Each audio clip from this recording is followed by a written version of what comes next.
Бүгін Жалал Абадтан Сузак районундағы Боз Чычкан айылында ат басып калган 2 бала каза болду. Бул тууралуу маалыматты облустук милициянын маалымат кызматынан билдиришти. Кабарлангандай, окуя кече 5-ноябрь күнү саат 16:00 чамасында орун алган. Барп айылдык ооруканасынын тез жардам кызматы милицияга 2 баланы ат басып калып окуя болгон жерде каза болушканын билдирген. Билдирүү Сузак райондук ИИБнин маалыматтарын электрондук журналында кокустук катары катталды. Учурда териштирүү иштери жүрүп жатат. Текшерүү учурунда балдардын ата-энеси арыз жазуудан жана сөөктөрдү соттук медициналык экспертизадан өткөрүүдөн баш тартты деп айтылат милициянын билдирүүсүндө.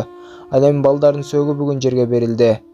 Алардын бири 12, экинчиси 8 жашта болгон. Күтүүсүз кырсыктан каза болгон окуучулар бир тууган ага-ининин балдары экени айтылды. Каза болгон балдардын улуусу мектепте 6-класста, кичүүсү 2-класста окучу. Аллах Таала ушундай кырсыктан сактасын. Видеого бир дана лайк басып, жана каналыбыздагы эң туура жазылуучуларыбыздын катарына кошулуп, подписаться деген кнопканы басып, жандагы коңгуроо жөнүндө басып коюңуздар.